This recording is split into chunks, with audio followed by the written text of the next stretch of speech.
beat-up of the dangers posed to health by wind farms. We've received a long letter from Mr. Stephen Cooper, who is the author of the noise study on which this front-page story, and this story, and this story, and this story, this full page in last Monday's Australian, and yet another story in this morning's paper were based. Mr. Cooper's concerned that our programme tarnished his professional reputation, so we'd like to make it clear that we do not question his skills, qualifications or professionalism as an acoustic engineer. Our concern was that the study he carried out for Pacific Hydro, involving just 3 households and 6 people, was given front-page treatment in The Australian, who described it as groundbreaking and cited it as evidence that wind farms are dangerous to health. We do not believe that it was. And despite a blizzard of attacks on Media Watch since then, on the experts we spoke to, and on me by The Australian and other News Corp papers, we'd like to say we stand by our story. We'd also like to point you to a joint statement from Mr. Cooper and Pacific Hydro, who commissioned his report on the Cape Bridgewater wind farm, in which both agree that it was not a scientific study and not a health study. You can see that statement in full on our website, where I'd also encourage you to read Stephen Cooper's letter and our response. And of course, you can also get a transcript there and download the programme. And as you know, you can catch up with us on iView and contact me or Media Watch on Twitter. But for now, till next week, that's all from us. Goodbye.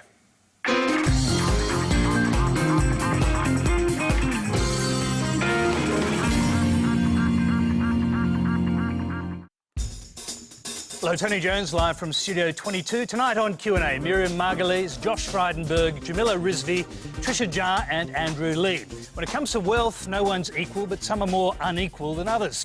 Join us in a couple of minutes.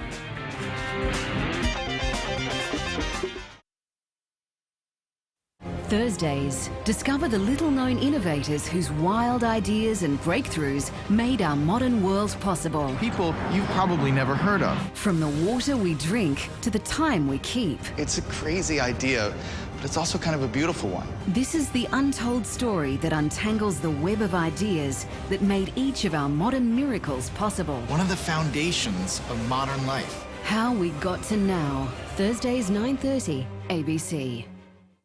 It's a community that's just bursting with life. The spectacle of new life is hard work for the caretakers of the reef. It's not all bikinis and martinis. Life on the Reef, Sunday 7:40 or any time later on iView. Starting Tuesday, March 17. He was a cold fish washed ashore by the recession. It was fatal to us politically. What if they go down and then we go down? Get inside the minds of those who made the big decisions. Frankly, frightened the hell out of me. 6 former prime ministers and leaders in their fields candidly reveal untold stories of Australia's modern history. It was a very serious situation, extremely serious. A landmark television series presented by journalist and author George Megalogenis. Endless heartbreak. For God's sake, can't we deal with complexity? Well, I don't believe a word of it. It was quite a wild ride. Absolute nightmare. Making Australia Great Inside Our Longest Boom starts Tuesday, March 17 on ABC. When you become a Viking, you become somebody else.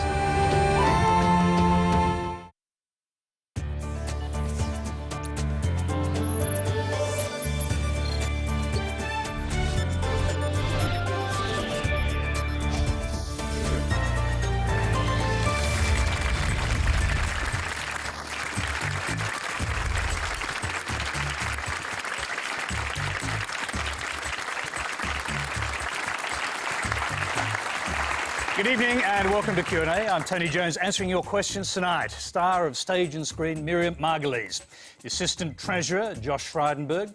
The Editor of Mamma Mia, Jamila Rizvi. CIS Policy Analyst, Trisha Jha. And the Shadow Assistant Treasurer, Author and Economist, Andrew Lee. Please welcome our panel.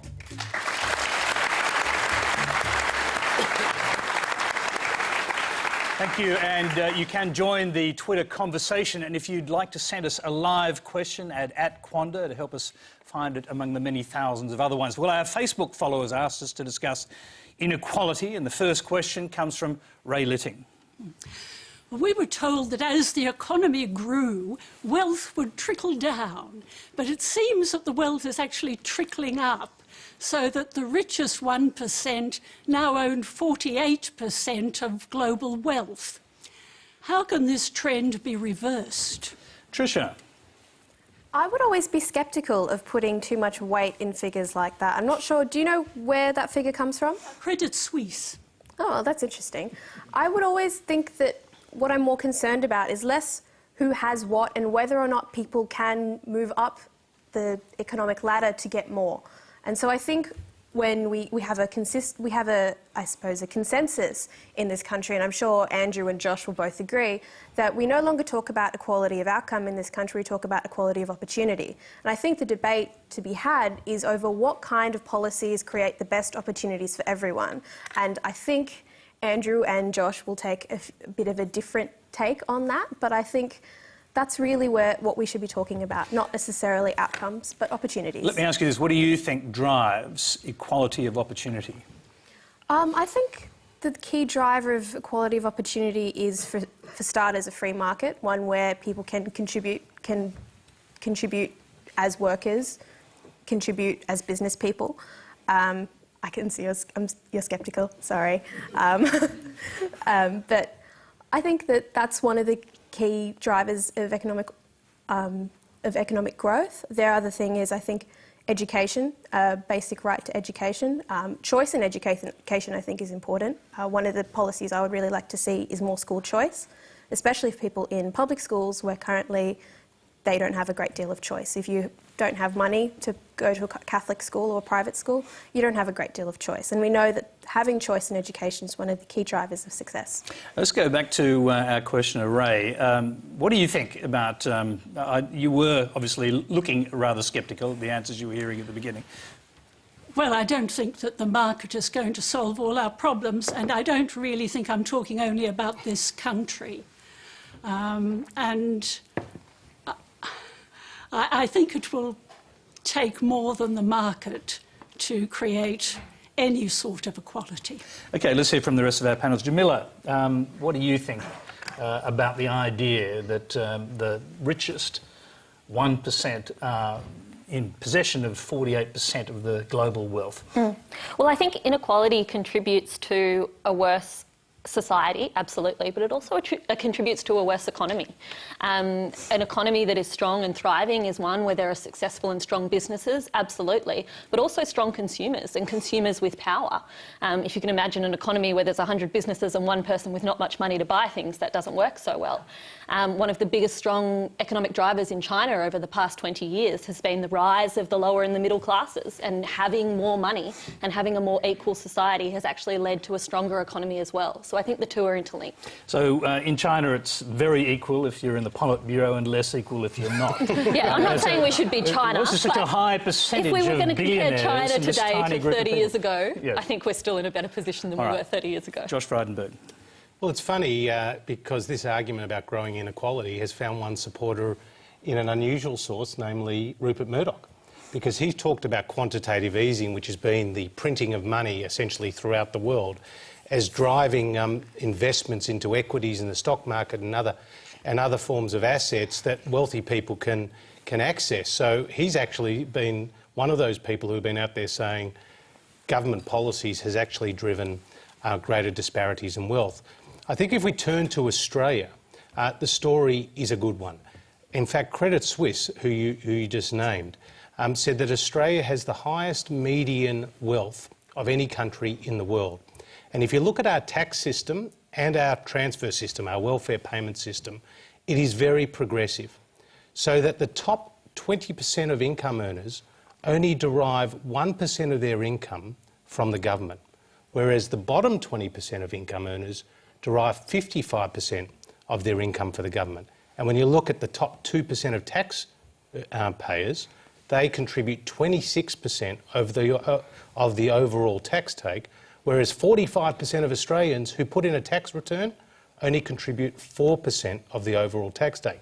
Now, those statistics are really interesting. I'm not saying people at the lower incomes deserve any less, of course not, because to your point, we need to help them get the education, get the health, get the opportunity for them to rise up.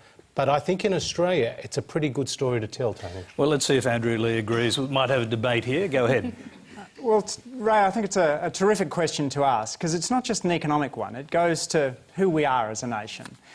Ours is a nation where we're happy to sit in the front seat of taxis. We don't much like tipping. We don't have private areas in the beaches. And there's another country that's had former bankers called Nugget and Nobby. I'd like to hear about it. The stories that came out after Tom Uren passed away were the stories of how in the prisoner of war camps, Australians acted differently from the British and the Americans. They shared what they had, and they had higher survival rates as a result. We've now got the highest inequality we've had in 75 years. The top 1% share has doubled, the top 0.1% share has tripled. We've got a doubling in the number of private planes in Australia, and yet 1 in 7 Australians can't afford dental insurance. And so I think we're running a risk at the moment that great egalitarian tradition in which we prefer to use the word mate to the word sir, and we'd never think about reintroducing knights and dames, is at odds with the economic reality, with the fact that we've really seen this rising gap between rich and poor. And I think other panellists have talked about some of those important ways of redressing the gap. A means-tested social safety net, as Josh says, is really fundamental to the Australian story. But you cut against that if you have a parental leave scheme that gives more to those at the top. And education's really vital, as Trisha's highlighted. But there's a real risk if you cut away on supports to the kids in the most vulnerable schools. Some of the poorest schools in my electorate had literacy and numeracy coaches under the previous government. Those have been taken away, and I worry that those children aren't getting the educational supports that'll really help to close the gap. Andrew, I've got to ask you the obvious question. If you believe that Australia is at its highest point of inequality, at least in recent history, is the Labor Party prepared to use a tax system to redistribute income and to change that? Well, Tony, we did this in government. If you look at the period from 2007 to 2013, it's striking that inequality actually didn't go up in that period. One of the reasons for that's the biggest increase in the pension in 100 years, which took 1/5 of the people out of poverty, took 1 million pensioners out of poverty. And at the same time, we made decisions, for example, on superannuation, to cut superannuation taxes at the bottom, and yes, to raise them a little at the top for people with 2 million in their superannuation. Yeah, but the question is, it really goes to the massive deficit Australia is facing now that the Labor government never planned for. And the big question is, how are you going to pay for all your promises in the future? How are you going to create equity in the future without raising taxes? Well, I stood next to Chris Bowen and Bill Shorten today announcing in the first half of this parliamentary term a costed Labor policy to crack down on multinational tax avoidance.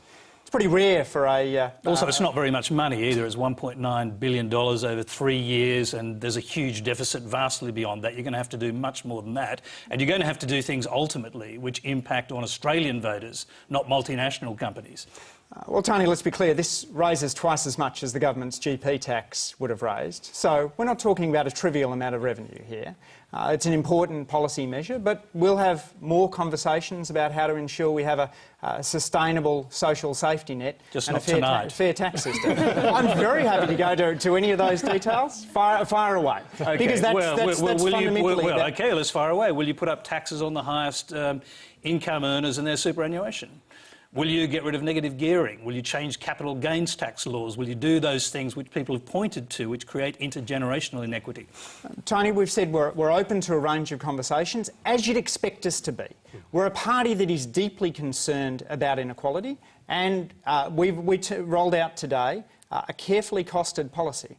You couldn't imagine oppositions over the last 6 years coming to the people in the first half of the parliamentary term with a policy that's been carefully costed, where we've spoken to experts, grounded in the OECD work, and made sure we're not hurting the research. Well, we didn't talk about that one. You said you're going to talk about all these other things, but actually you just slipped away from that discussion. Tony, well, I'm certainly happy to make sure that we have fair superannuation tax concessions.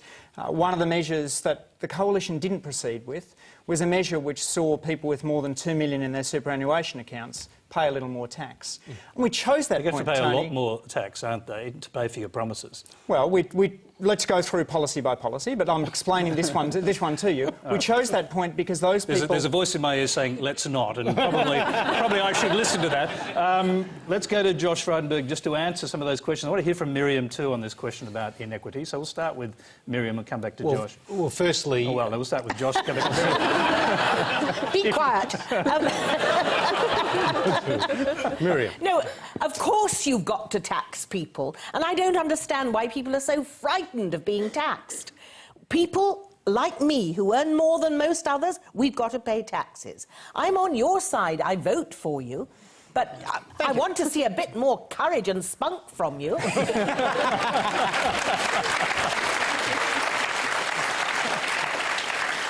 And the reason why why money is not trickling down, Ray, is because we live in a capitalist system and capital accrues.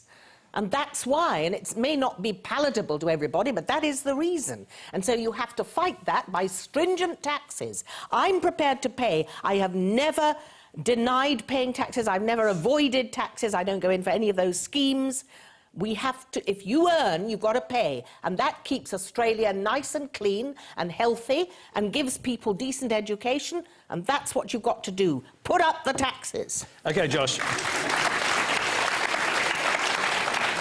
Keep it brief, but since I raised all those issues with Andrew, not that we got a lot of detail out of them, I mean, it's no secret, actually, some of your colleagues in the ministry would like to see changes to negative gearing.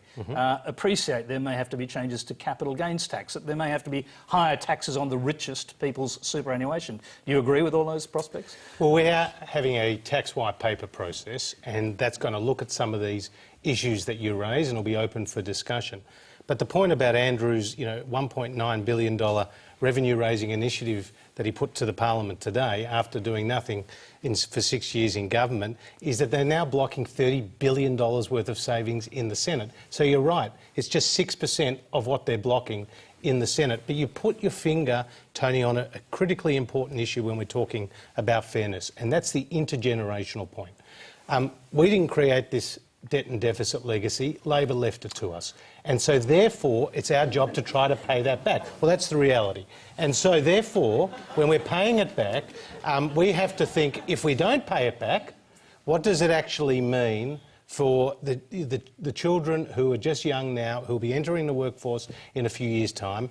And that number is enormous. And we absolutely have to bear that in mind when we go about this issue of budget repair. OK, we've actually got a question relating to the intergenerational issue. It's from Aaron Miller. We'll go to Aaron Miller. Hi, my question's to the panel. Do you believe it's fair that younger Australians who are struggling to afford a home, while wealthy retirees are living in multi-million-dollar homes and claiming a pension?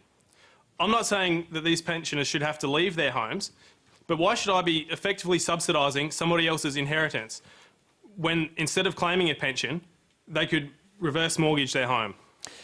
Let's start with Tricia.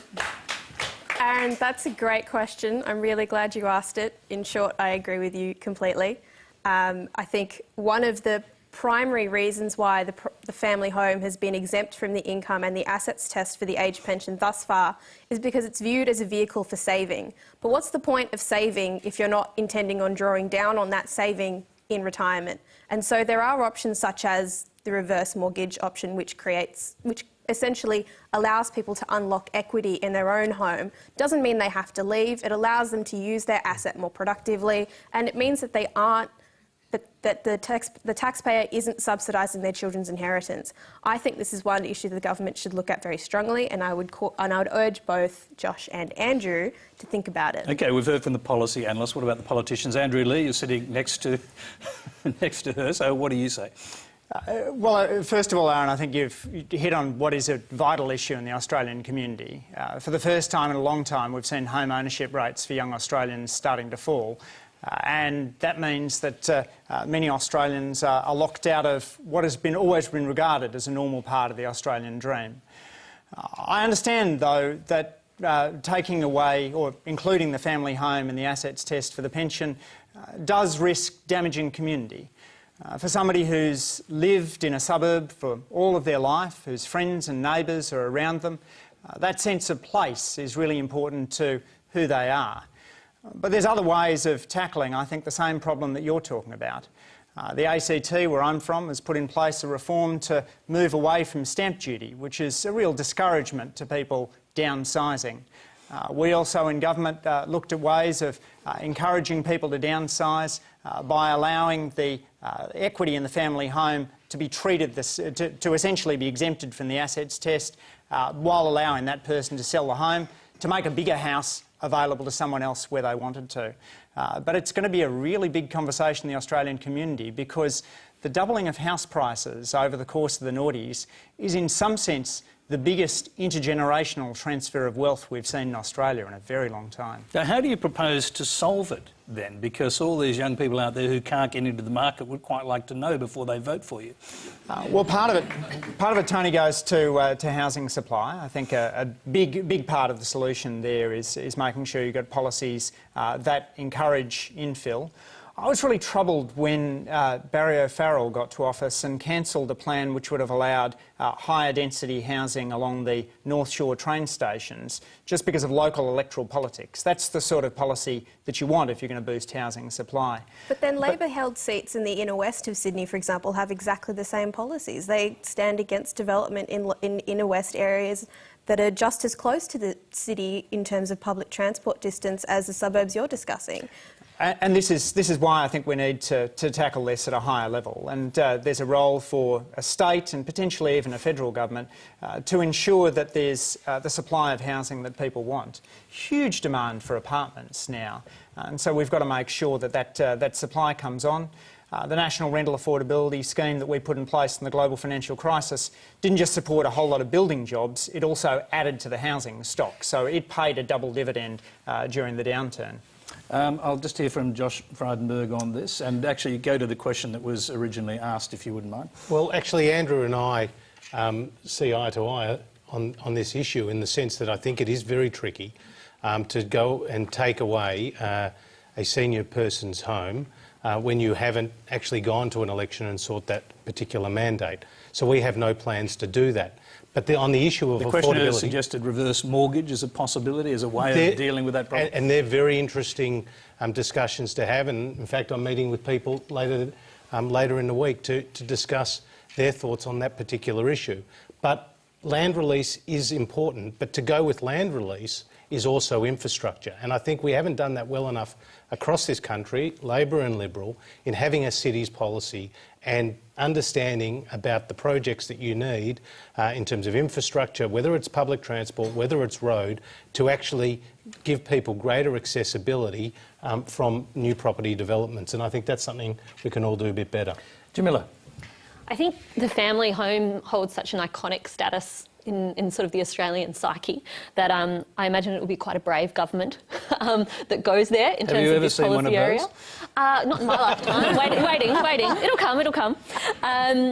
But for me, I mean, I'm in a similar position to Aaron, and I'm 29, and I look at the situation I'm in and my partner's in, and we're very well off, and we still go, how the hell are we ever going to buy a house? Entering the housing market is just something that I think for young people is starting to move further and further and further away, to the point where a lot of my friends and family, it's just not on the table. It's not something they're thinking about till their 40s anymore. Well, we were talking about intergenerational inequity, and of course, if you were of the generation that had a cheap house that became a very expensive house, you now have the equity to buy investment properties, and of course that's what's happening. Most of the properties now are being bought by investors in this huge boom at the moment. Do you think something should be done about that? Yeah, absolutely I do, and I also think another question here is around superannuation when we're talking about inequality. The Keating government made huge investments to incentivise superannuation and create a culture of super savings. Now that we're starting to see that better entrenched in the Australian community, there's got to be a point where we start having a conversation where we say, if you are retiring with $2, $3, $4, $50 million in superannuation, should you be able to get the tax concessions you're currently able to get? Or should you be paying tax when you're over 60 like the rest of us? Well, Josh, you'll just say there's a tax review coming up and you'll dodge that question, no doubt. But what do you actually think, personally? Well, I do think there are real issues to look at in relation to superannuation, because a lot of people have used it for more than just retirement incomes. And, you know, one of the... Encouraged by the former Liberal government, no doubt, when they built the tax concessions in the first place. But also when you've got compulsory super today at 9.5%, building to 12%, a legacy of the Keating government. I'm happy to say I think that was a very good move because it set Australia up where I think we're 4th in the world in terms of the amount of funds we have under management, $1.9 trillion in terms of superannuation. One of the things that David Murray did in his financial systems inquiry is he pointed out some of the problems with the superannuation sector, and particularly in terms of the leverage that people are doing inside their own self-managed super funds, and he raised particular issues around that because if people start borrowing against their life savings, what happens then if something goes bust, if we have another global financial crisis? So David Murray has put a lot of these interesting thoughts on the table. We're going to formally respond to that report, Tony, but I do think there are issues for governments of both political persuasions to look at. So, and it's okay, though, from your point of view, if they borrow against their very expensive houses, which have grown in value, as you've said, enormously,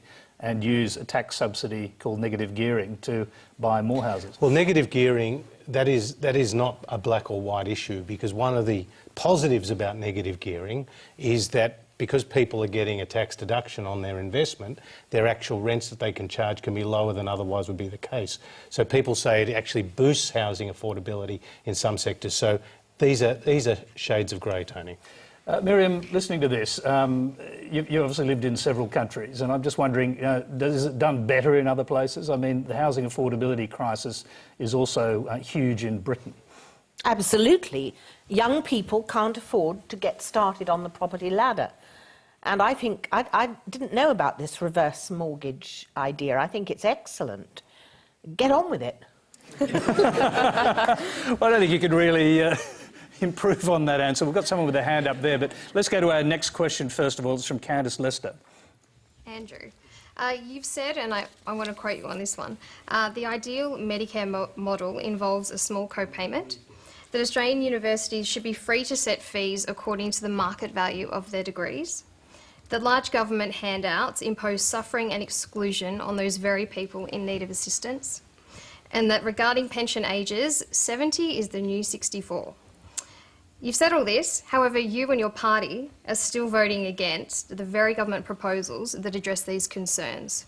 Would you say you've sold your soul, or simply changed your mind? And if you've changed your mind, then why? Candice, that's a great question. So thank you. It is. It is a good question. But there's more to your answer, no doubt. Thought I might just stop there. Because it goes to the question of when you want your parliamentarians to shift their view and when you don't want it. The classic quote in this, of course, is Keynes. When the facts change, I change my mind. What do you do? But you don't want a politician that chops and changes their mind due to the electoral wind. So let me take the example of the GP tax. I had a round table with a group of GPs in my electorate office the other day, with each of them telling pretty powerful stories about the impact that deterring someone from primary health care has on the system. And they say that when someone comes in for a primary health care check, they can often discover something more serious at an earlier stage. So I've changed the view that I had when I was back as a student. I think that a GP tax is a bad idea, as I think the government does, although given that it's only Monday, they might change by later in the week. It's important, I think, to make sure that we have targeted government spending. I'm no apologist for the fact that governments have need to raise taxation dollars carefully and need to spend them wisely. That's a progressive economic view of the world. And we also need to make sure that in the area of pension sustainability, that we're not penalising the most vulnerable while letting the most affluent get away with making no contribution. In a stage where we know that the poor live 6 fewer years than the rich, it's worrying to me that the government is saying that the system most accessed by the rich, that is superannuation, that those tax concessions shouldn't be touched, but that the system accessed by the poor, that is the pension, well, access to that should be pushed further and further out of reach. And for those at the bottom, they're often doing manual jobs that are hard on their bodies. So for most of us on the panel, I'm sure we will work comfortably into our 70s. So you won't be arguing to them that 70 is the new 64. It is certainly true that that health standards have improved. Not only have we got one of the longest life expectancies in the world, but if you look at people at any given age, Tony, if you ask certain mobility questions, can you climb a set of stairs, do a crossword puzzle, people can do things at an older age that they could only previously do at a younger age. But we need to have a fair approach to this system, and what Labor said in office was if you're getting a super tax concession that's bigger than the full rate pension, then maybe it's time for you to make a little bit more of a contribution. Andrew, I'm just going to go back to our questioner because she was raising a quizzical eyebrow as you were talking. I guess I want you to expand on your response. You know, these are kind of 4 topical issues that affect a lot of Australians. You've now come over and you're supporting the coalition, I guess. Are you likely to change your mind on those issues again before the next election? Candice, my view is that you should assess the evidence as it comes in. And my view on a range of topics has evolved since I was a university student, and I think you'd be kind of worried if I'd been in politics for 5 years, met thousands of voters, and that those conversations, those really human conversations, a bit like those that my grandfather used to have when he was a Methodist minister with parishioners, hadn't shifted my mind on some issues. But what I haven't done is gone to an election saying I would do one thing and then done something else. Okay, well, that's fundamentally different from having your views evolve through the course of your life. Let's go to Josh Frydenberg, and well, I think you did suggest there wouldn't be any new taxes or levies, and of course the GP co-payment was going to be one of them, but you now have the virtue of dropping it so you can keep the promise after all. Well, you know, Andrew was a big supporter of the GP co-payment when he was an independent thinker and economist. And yes, but so were you last week, and so I guess... The question is, will you still support it tomorrow? Well, you don't know because the Cabinet hasn't told you. That's true. There were a lot of lessons learnt out of the first budget. I mean, there's no beating around the bush on that one. So can I just say your strongest bet is that the GP co-payment will be dropped, or value signal or price signal or whatever you want to call it? Well, my strongest bet is what I said on the weekend when I was asked exactly the same question. I said there will be a significant change to our health policy in that respect. But we learned from the last budget that a major change like that, believing as we did we needed a price signal, believing that the sustainability of Medicare was in question because 10 years ago it cost $8 billion, today it's $19 billion, in 10 years' time it's $34 billion, and that we only get half of that $20 billion it is today from the Medicare levy. So we're actually not funding Medicare. So a very quick answer on this. What convinced the government you should drop it?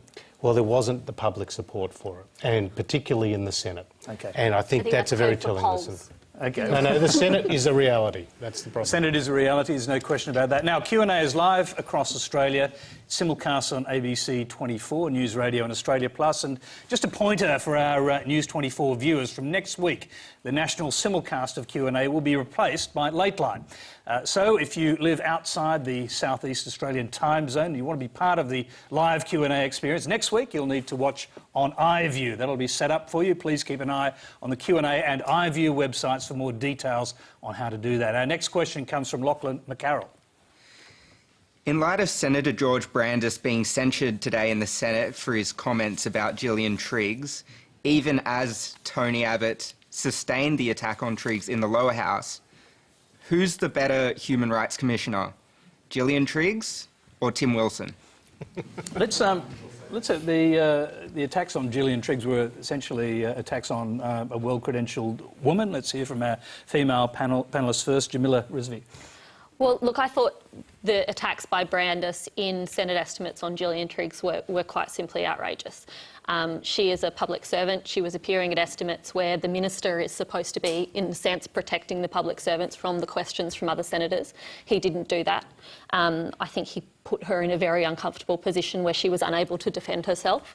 I also think that's been the campaign that's been mounted against her in the press by the coalition, and also by some high-profile right-wing commentators like Piers Ackerman, who brought the way she raised her own daughter into the debate, which I thought was disgusting, has really looking back on the last couple of weeks of politics in that space is not only demoralising, but we've completely missed the whole point of her report, which was supposed to be about children in detention.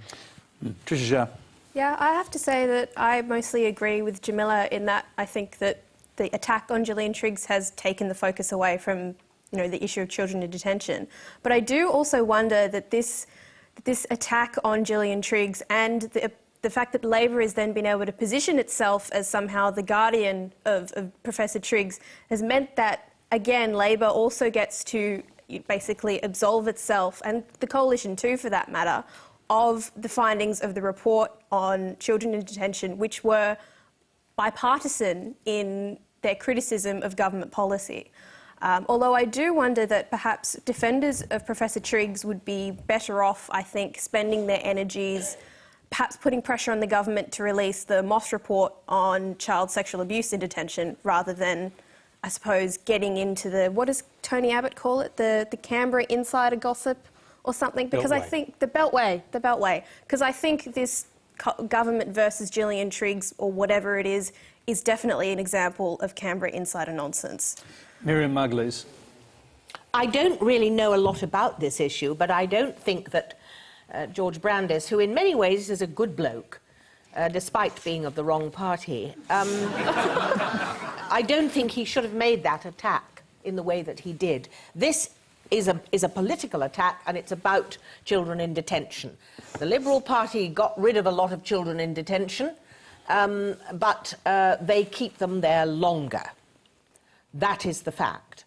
And I think he should apologise. It was a bad mistake. Josh Frydenberg.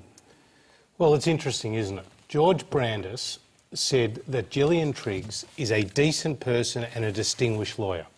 Malcolm Turnbull said exactly the same thing, and as George Brandis said, his comments were seen as a character assassination and Malcolm Turnbull's was seen as a chivalrous defence of Gillian Triggs.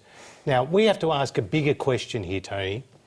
How did the Human Rights Commissioner lose the confidence of the government?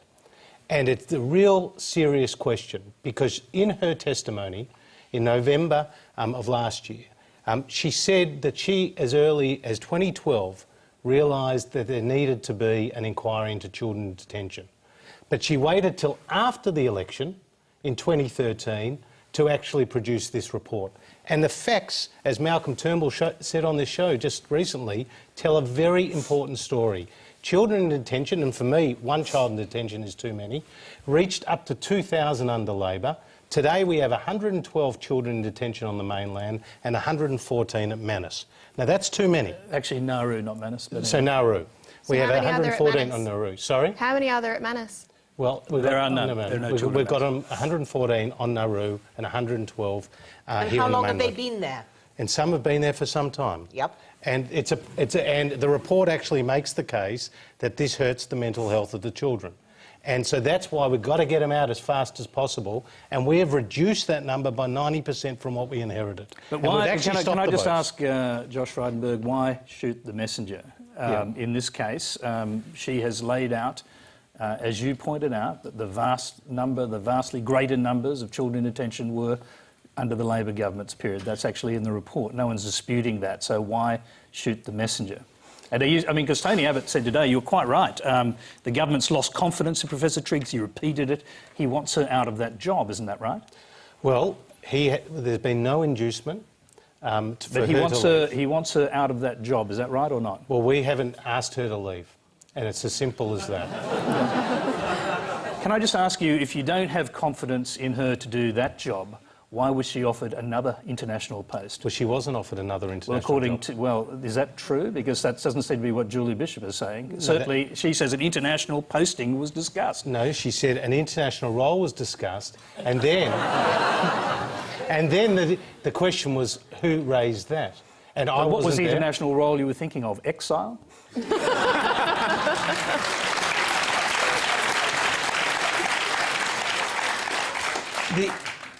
The issue is about the children. It's not, for me, about the messenger. But there are real questions as to why this report was not done when It peaked at nearly 2,000. And the result of our policies, effective as they are, unpopular in some quarters that they may be, is that we have effectively stopped the boats and children are no longer drowning at sea. That's the reality. Andrew Leigh, I've got to put this to you, in spite of encouragement in my earpiece to move on, which we should, so keep it brief.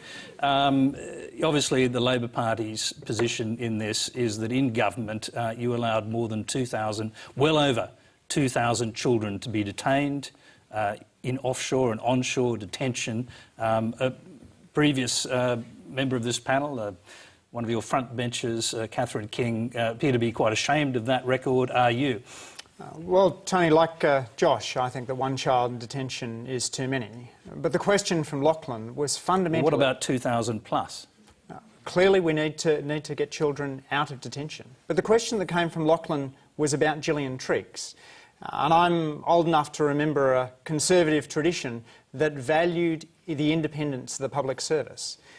When Labor was in government, Gillian Triggs challenged federal Labor legislation in the High Court and won. You didn't hear Labor then coming out and attacking Gillian Triggs. We respected her independent role. And what's really striking about this is the Abbott government seems never to have seen an expert that they don't want to silence. Gillian Triggs is an incredibly eminent scholar. Whether you agree or disagree with her, and no one can read that report and not be profoundly moved. And were you moved, as Catherine King was, to be ashamed of your own party's role in this? I don't want children in detention. I also don't want children drowning at sea. And these are the challenges that we face as trying to craft asylum seeker policy. OK, let's move on. Our next question is rather different. It's from Erin Gordon. After the Sydney siege, we were all heartened to see the I'll Ride With You campaign receive such widespread support. However, I would like to ask the panel, who would ride with us, the Australian Jews, if we were to travel in particular areas of Sydney in our religious clothing? Anti-Semitic attacks have risen 35% in the past year, and physical incidents 200%. Why is there this precedent, and yet we have received no widespread support from the general public? Is it not alarming to the public that the hashtag Hitler was right trended worldwide last year? Miriam Margolyes. People don't like Jews. It's not comfortable to say that, and it's not comfortable to hear it, but I believe it to be true. After the Holocaust, it was not fashionable or possible to be anti-Semitic because of the horrors that Jews experienced during the Holocaust. But because of the actions of the State of Israel and the appalling treatment of the Israelis towards the Palestinians, and the settlements that have been built in contravention of the United Nations rulings, and the support that has been given by American Jews and Australian Jews to what is going on in Israel, anti-Semitism has again reared its horrific, ugly head, and anti-Semitism is as unacceptable as anti-Muslim feeling. I'm just going to go back to our questioner. I mean, do you accept that response? I mean, there appears to be blame levelled on the State of Israel for the rise in anti-Semitism. I mean, Israel and Judaism, they are interlinked, but they're also separate things. Not every Jew supports everything that Israel does. But why should we still face some anti-Semitism that's going on in Australia, not in Israel? Why is that an acceptable level? Where is our I'll Ride With You campaign? Just because of the incidence of a group of people in another country. I think you're right to be furious about it, and I would be, as a Jew and as a non-Zionist Jew. I am shocked that there are anti-Semitic outbursts, but it hasn't got to the level that it did in France, where people were killed. Remember that. And we have to just keep fighting about it and demand that we are given the respect that all citizens should enjoy, and a sense of safety that all citizens should enjoy. But you ask me why, and I think that is the reason. I think it's because of Israel. Can I just ask you a sort of logical follow-up question? Is the rise, in your opinion, is the rise in Islamophobia related to what happens in some Arab countries? I've no doubt that it is, because these murderous bastards, the terrible things that they are doing, of course people are going to react in the way that they do. And just the same as an ordinary person would be horrified if they saw what goes on in Gaza and in Palestine. It is unacceptable. And when you know that something is morally unacceptable, you have to do something about it, not to the level of murder. That is not acceptable. Josh Frydenberg. I'm worried about attacks on Muslims just as I am worried about attacks on Jews, but I don't think that the rise in anti-Semitism is about Israel, as Miriam puts it. I mean, the Jews were expelled from England in the 13th century, expelled from Spain in the 14th century. You've had pogroms in the 17th, 18th and 19th century through the Ukraine and Russia, and of course we had the Holocaust, which was the biggest extermination of a people. So this issue has been around well before the State of Israel. Now, people do conflate Israeli policies, and I won't agree with everything that Israel does, but I also will defend its ability to secure itself against some very hostile neighbours. And so I think there's a real dark cloud of anti-Semitism. I don't see it in Australia as bad as it is in Europe. And we've seen it with attacks and killings at schools, at synagogues, from Copenhagen to Paris and elsewhere. And it is a great concern. And I'm pleased, I must say, Tony, that European leaders, civilian and secular leaders, are speaking out against anti-Semitism. And recently, at the Auschwitz memorial service for the 70th anniversary of its liberation, there was an unprecedented number of European leaders, from Francois Hollande to the German president to the Polish president, who all turned up to actually send a message, not just about the atrocities of the Second World War, but to say never again. And they were saying never again against a backdrop of rising anti-Semitism in Europe. OK, so what do you say to the suggestion from our questioner that the hashtag Hitler was right trended worldwide last year, and what do you see as being behind that?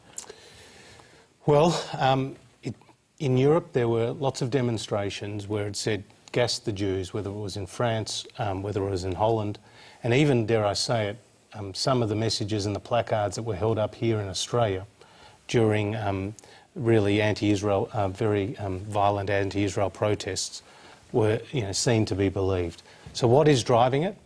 I think there is a lot of hate media that's coming out of the Middle East. People are being taught very young that Israel is always the source of all bad in that part of the world, when we're seeing now the greatest victims of ISIL being Muslims themselves, when we're seeing Syria burn, when we're seeing Egypt under military rule, when we're seeing Libya disintegrate as a state. Who are the biggest victims of all this? They're Muslims, and it's got nothing to do with Israel. Jamila, I'll just get you to reflect on a questioner asked at the beginning about the Ride With Me campaign, and asked the question, would anyone ride with religious Jews if they went in religious clothing into parts of Sydney? Yeah, sure. 86 tram in Melbourne. But I think part of it is also about the media and what the media is like and the story the media decides to tell. And at the moment, when Islamic terror is something that is at the forefront of everyone's minds, when there are response campaigns like the I'll Ride With Me, the media jumps on those stories. And I know we certainly did at Mamamia. I went, oh gosh, some good news. I want to tell that story. And I think the anti-Semitic attacks, which have been on the rise in Australia, have gotten less press because there's less stories to associate them with in the broader press. And that doesn't mean those stories don't deserve to be told, and doesn't mean that those what's happening online isn't just as hurtful. The other thing I'd say is that just like on the internet, don't listen. Don't read the comments, don't think about it. There's something about the veil of anonymity that the internet gives people that brings out the very worst in humanity, but it can also bring out the very best. And I think you've just got to make the decision not to read the very worst. Andrew Lee. Erin, I'm really sorry for the hate that you feel you've experienced. That must be an awful feeling. There's, I think, been a rise in anti-Semitism and as well as Islamophobia. And Jamila's highlighted very importantly the way in which social media plays a role in that. I don't think people have a right to be bigots, and I think the protections that the Section 18C of the Racial Discrimination Act have provided for 20 years are an important part of ensuring a civilised conversation. What we have to protect ourselves against extremism is in some sense our values, and it goes back to Ray's question at the start about egalitarianism. That notion that who we are in Australians comes not through our toughness, but through our love, our ability to look after the most vulnerable, to recognise the strength and diversity. That's not a unique Australian value, but when we do it well, no one else does it as well as us. I think about that as a moment in the Sydney Olympics in 2000 when someone's standing on Central Station and they start singing that song, "It's late and I'm tired and I want to go home." And everyone across the platforms takes it up, and soon all of Central Station is singing together. And there's those moments. Australia at our best is unbeatable in our egalitarian shared values, our pride in the fact that apart from Indigenous Australians, we're all the child of a migrant or a migrant themselves. I'm married to a migrant. And that's a value that we need to cherish, to treasure, but to realise how easily it can be lost. And it can be lost when we rescind into fear, into this idea that we're in a hateful world and we have to hunker down. And it can be gained when we build those bridges across communities and have those conversations that transcend ethnicities and religion. You know, when you think back to the 1950s, I remember my dad saying he looks through a picture of his school class and he could tell you all the kids that were Catholic or Protestant. And as I said before, he was the son of a Methodist minister. He married another person within his church. Right now, my kids wouldn't know who in their class is Christian or is Protestant or Catholic. That Protestant-Catholic divide doesn't matter anymore in Australia. And I'd love to think that as we go on, those religious divides between Christians and Muslims and Jews and the racial differences won't matter any longer, won't be barriers that stand between us, but it'll be differences whose strength we draw upon to say to the hate mongers, we're better than you because this is who we are. Tricia, I'll bring you in, and I guess amid all the optimism, we probably should reflect on the fact that the same country that did those good things you're talking about also produced the Cronulla riots. Yes. Yeah. I think the Cronulla riots are actually a good example of, I think, where racism comes from, and that's fundamentally from hatred. I don't think that it was a good example of multicultural Australia.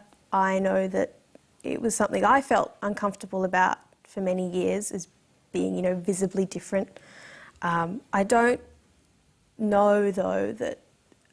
I suppose I'm sceptical of the idea that legislation like 18C has a real impact on things like that. I think that the kind of fear that Erin was discussing, the kind of fear that I know Jamila has felt, and as she has written about before, the kind of fear I have felt is something that only our fellow Australians can kind of smooth away. I think that's something that Australia needs to work on a bit better, and I would like to see that. I would like to say,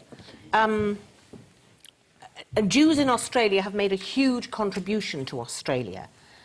Music, particularly, for example, in Sydney, would not exist almost without the Hungarian Jews who came here and have done such great things and made concerts possible. But I would like to see that the Jews in Australia make an attempt to influence the government of Israel not to bomb hospitals and children in Palestine and innocent people. If Australians saw that not all Jews behave in the way that the Israelis are doing, maybe there wouldn't be this anti-Semitism. And let's make absolutely clear, anti-Semitism is a rotten thing. It's an ignorant, stupid, horrible thing, as is anti-Muslim feeling. They have to be together. OK, we'll change tack completely, and we have a question from Lynn Connolly. Tricia Jarr and Andrew Lee's research papers show there's no credible evidence to support smaller class sizes or university-trained educators for better outcomes for children, and in this case, in childcare. But approximately 70% of centres face viability issues due to expensive regulations pushing up costs and fees for families. Considering their research, can the panel justify Labor's push for ratio changes and higher qualifications and the Coalition's decision not to fund them? We'll start with Andrew Lee. Well, Lynn, thanks very much for the question. The work that I did as an academic with Chikako Yamauchi actually found that having smaller groups made a difference. And that's the result that I see when I drop my 2-year-old off at the early childhood centre that he attends now and that his 2 older brothers attended. And it's one of the things that they've taught me, that childcare isn't babysitting, it's part of the education spectrum. And just as we'd expect highly trained teachers to do a better job, it's true in early childhood too. You know, one of the funny things is kids who play with water are learning physics skills. Kids who work in groups are learning about psychology. We're learning so much from neuroscience about what it is to be a great early childhood educator, and that's, I think, illustrating that this isn't simply a debate about babysitting. This is a debate about how we make sure that these precious young people get the resources they need for the early learning. And, you know, I see in my own the early childhood centre that my 2-year-old attends, simple things they've taught me. When you're changing a nappy, sing a song to the baby. So I always try and sing a song when I'm changing a nappy these days. Wouldn't have got that, but for a great, well-trained early childhood educator. Tricia. I'm sorry, Andrew, but your own research suggests, firstly, on ratios, your own research said that the only impact from staff-to-child ratios was when you had 6 carers to 10 children. Now, I don't think anybody would think that was economical. So at some point, we need to discuss marginal benefits for cost investment. Secondly, although I don't know that you've written any papers on this specifically, your other research and your review of the literature, such as the work of James Heckman and the like, has made it quite clear that the kind of early childhood demonstration programs that have shown to have like really great benefits for disadvantaged children simply do not accrue to the same scale when we're talking about your average Australian child. So I don't know that you can talk about the neuroscience being, I suppose, being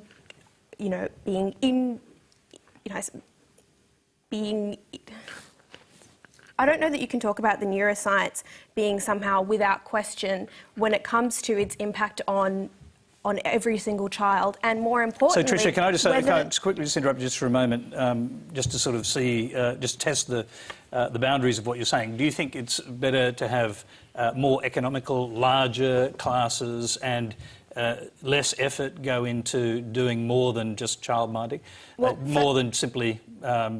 child minding, I suppose, is the best description. Well, firstly, group sizes and staff-to-child ratios are slightly different. Group size will be the amount of children in a childcare centre, whereas staff-to-child ratio is about the number of children that one staff member is responsible for. I do think that when we're talking about the childcare system in a broad sense, so we're talking about the childcare system that parents access to be able to go to work, it should really be about ensuring that the child is safe and happy and well looked after so the parents can go to work. I don't know. So high-value educators not an issue as far as you're concerned? Well, it depends on what we mean by higher-value educator. All the research evidence seems to suggest that the most beneficial thing for kids is having a positive relationship with the carer. Now, the question has always been what is the most reliable predictor of a positive relationship with the children?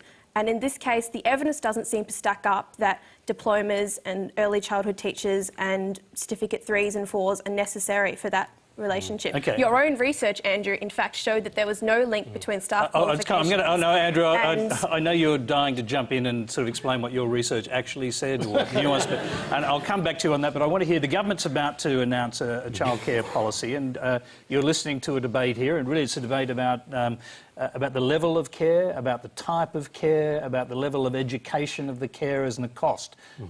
Where are you going to fall philosophically in this debate? Well, we're going to be guided to some degree by the Productivity Commission's work, and they've just put out a report, and a lot of those views have been expressed tonight. We do have a problem in childcare. There are 165,000 Australian parents who want to go to work but can't because they can't get affordable or accessible childcare. And childcare went up 50% under the Labor government. And this is despite the Australian government trebling over the last decade its expenditure on childcare. So it's now $7 billion a year and rising it up. Actually, because subsidies always drive fee increases. That's something we have to accept. But the problem is we've got a lack of affordable and accessible childcare. So we are very interested in what the Productivity Commission has just reported. They've talked about a sliding scale of a new subsidy where you'd actually incentivise lower income families to get into the workforce, because what's driving all of this, of course, is getting the proper care for the children, but also building female workforce participation. The Grattan Institute... can I just say, I mean, I think a lot of people would agree on the value of childcare. We're now talking about the nature of it and what your policy will be. And actually our questioners from the Childcare Network, I think, of providers. Lynn wants to jump in. She's got a hand up. Go ahead. Look, Scott Morrison has said that he agrees with the qualifications and the ratios and no intentions of changing anything in the National Quality Framework. So if the federal government does not have the money to fund these expensive ratio and qualification changes, considering affordability is a massive issue for families, Josh, what will you do to persuade Scott Morrison to pressure the states to reverse or to defer the changes until your federal government has the money to fund them for families? Well, you're right to say it involves the states. This whole national quality framework has been worked on for a number of years with the states and the federal government, so it's not easy to change. When we're putting out our families policy ahead of the budget, you will see us deal with the comprehensive range of issues, because we understand that it's an affordability and accessibility issue, and it goes right to the heart of female workforce participation. Just to tell you this, if Australia could lift the percentage of women in the workforce by 6 points, where Canada currently is, it would be a $25 billion annual boost to the Australian economy. So look, this raises the obvious question, and you're the Assistant Treasurer, so you probably know the answer. Are you prepared to spend a lot more money on childcare because you get that benefit down the track, or because it's going to hurt the budget in the short term, are you not going to do that?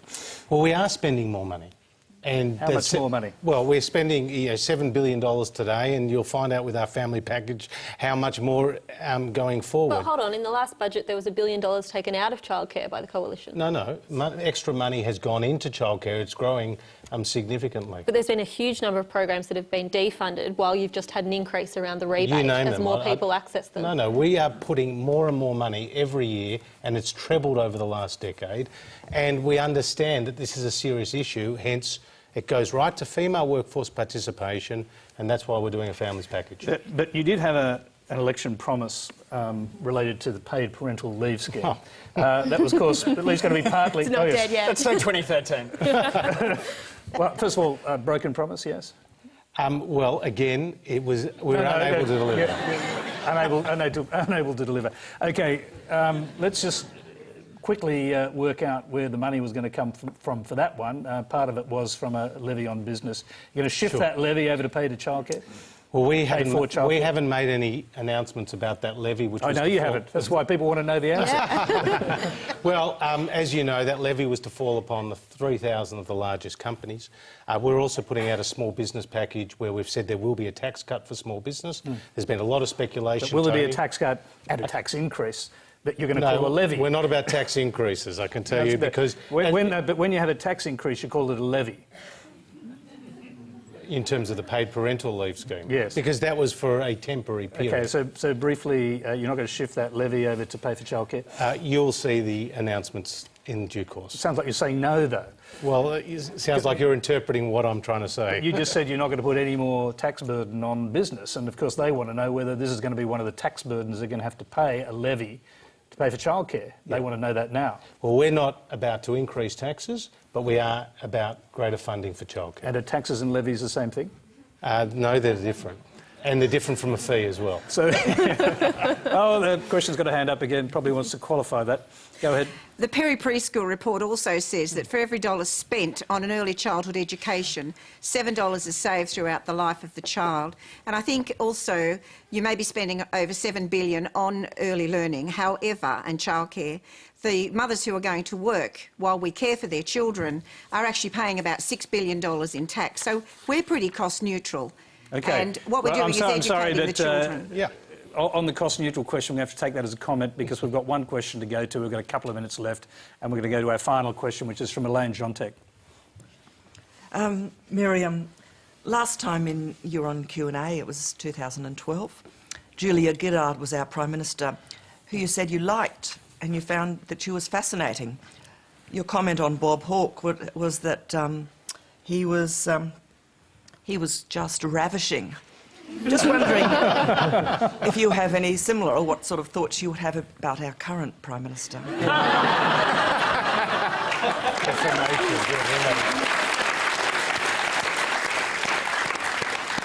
And remember, you can't use ravishing or fascinating. I think he's a tit.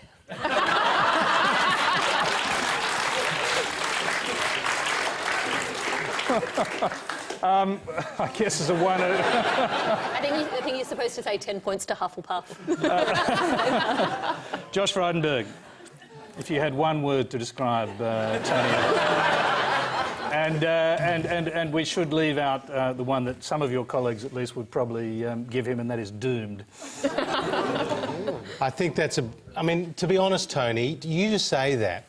He's our elected Prime Minister of this country. No, I said that's what some of your colleagues in the Liberal Party are saying. Well, you give me their names and addresses, OK? But the point is, Tony Abbott, if you want to have one word, it's decent. He's a decent guy. And the reason, just to elaborate that, because obviously I'm in a minority here. This is a guy who, well before he ventured into politics, was a hard-working member of his local community as an SES volunteer, as a surf lifesaver. He doesn't go out and do that stuff with a camera in tow. He's a father of 3 beautiful girls. He's a happily married husband, and he's a hard worker in this top job. So just to come back to what I mentioned earlier, and it's a serious point, because how do you explain the fact then that a group of MPs, and to use your own words, dislike him so much that even if he delivered the Gettysburg Address or won the Nobel Prize, they'd still want to get rid of him? I'd say that's politics, and I'd say that you would find... I mean, after the 6 years of Labor, we saw Rudd and Gillard and the backroom leaks that, you know, may I say, some of my own colleagues are now engaging in. Is it over? What's that? Is it over? In terms of the destabilisation of the leadership? Probably not. But can Tony Abbott survive and prosper? I think he can. Jamila? Do I think Tony Abbott's decent? No, really. I suppose the question that arose is what's the word you might use to describe, and ravishing and fascinating have been used up. Time limited with a hyphen. Does that count? Oh, look, to what Josh just said then, I have no doubt Tony Abbott is a decent guy, but I don't want a decent guy as my Prime Minister. I want someone who is phenomenal. I want one of the best brains in the country. I want someone who can communicate a message and what they want to do, who has a vision for Australia's future. It's awesome that he's a great volunteer in the local electorate. He should go back and do some more of that.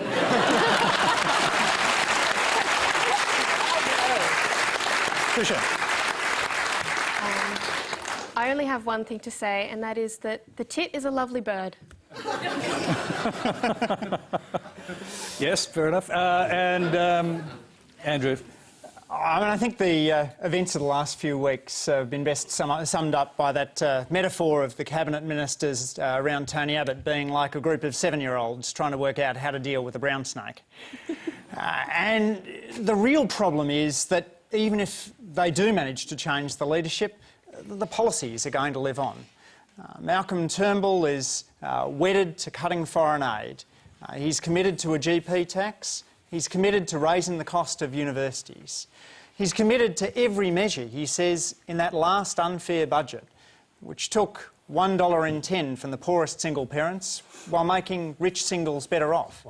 It's the wrong recipe for an egalitarian Australia, those sorts of issues that we've been talking about. It wasn't really an here. invitation for a political speech. But that was his Gettysburg. But you're asking how I feel about Tony Abbott. I know, but the Gettysburg Address had 672 words and he was bound to exceed that. How many, sorry? I think it was 260. Yeah, sorry, you're I absolutely think right. Josh is moving an extension there, isn't he, Tony? You worked that out, isn't it? 272? Something like I can't that. remember. Anyway, I'm sorry, that's all we have time for. Write in and tell us how many words were in the Gettysburg Address. Please thank our panel, Miriam Margolyes, Josh Frydenberg, Jamila Rizvi, Trisha Jha and Andrew Leigh.